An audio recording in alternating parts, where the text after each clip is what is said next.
All right, we're talking about marriage, what every wife wants. Here it is. When I came into session 4, that was probably one of the most turbulent parts of our time in the master's program. Here's why. Because the enemy gives an all-out war to take out the institution of marriage as you try to get your house in order through life mastery to get positioned for a life mission. And man, he knows exactly what's going to be happening with your life and being fruitful. So he wants to take that out. But here's the thing. I want to encourage you today with this mindset and recalibration of what really changed the game for Chantel and myself. Well, we went out in session 4 when we went through, this was over 15 years ago. And I asked her, if you could have it any way that you wanted, what would it actually look like? And she said, I would quit my job and I would come home and I would help raise our special needs son. And we would do it differently. Well, it was like taking air away from me because that was going to have 75% impact on our income and our life and our structure. But it was going to come at a massive cost of restructuring. But here's what the Lord revealed to us through session 4. It was this. 1, I'm not the provider. I'm not the provider. I thought my wife was going to be happy, my kids were going to be happy if I brought home the bacon and I was going to provide a life of so-called stability. That's God's job, not my job. Our job is to seek first his kingdom and his righteousness.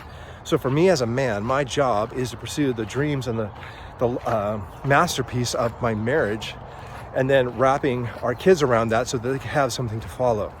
Now, here's what's really, really interesting about this whole process is when we made that decision, here was our criteria, and I'm hoping that you can use this criteria today. The criteria for you is to consider this.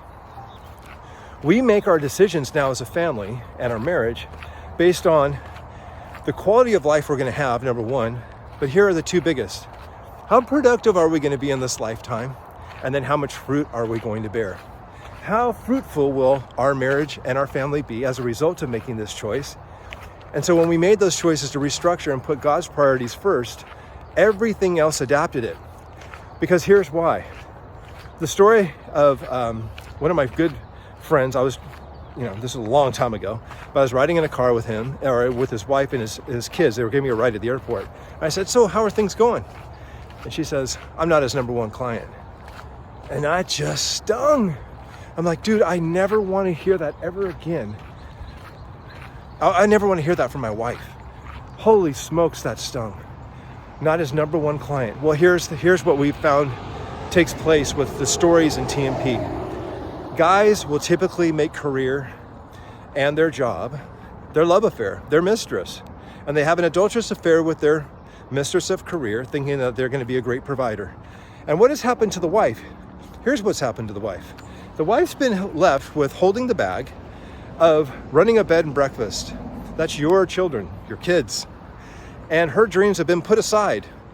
And really all that means is her whole life identity is found in raising kids.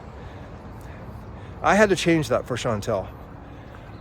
Kids are a part of her life, not her whole life. I wanted to be able to make sure that she understood that her dreams were going to come alive while raising kids. Men, the dreams of our wife is the number 1 priority on this planet outside of your relationship with God, with time in the Spirit, and you getting poured into by the Spirit so that you can pour into her. So my encouragement to each and every one of us is to say, hey, make your spouse your number 1 client and your greatest masterpiece. Your kids will follow that like a thermostat in the house. And the beautiful part of this, man, this is God's design. This is, husband, lay down your life for your wife as Christ has for the church. Get your mind right. Keep your game tight. Make her your number 1 masterpiece. And it's not always perfect, but you know what? Make progress. And the way that you can do it is don't try to fix her. Don't try to fix anything. Just find out what makes her dreams come alive.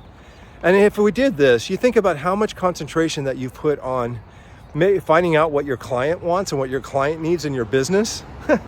Why don't you take your number 1 client, your wife, out and find out what's her number 1 needs and what makes her dreams and her heart come alive. It'll transform everything in your life. Seek first his kingdom and his righteousness. That's your wife.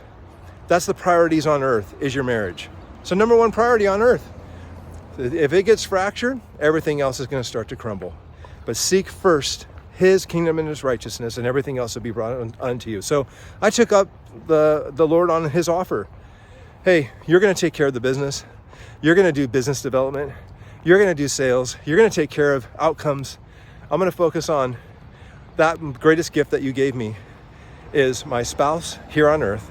And I'm going to make that the greatest masterpiece. I hope that helps you today. I would love to hear a comment down below. And man, so much to be thankful for. You're amazing and you got what it takes. See ya.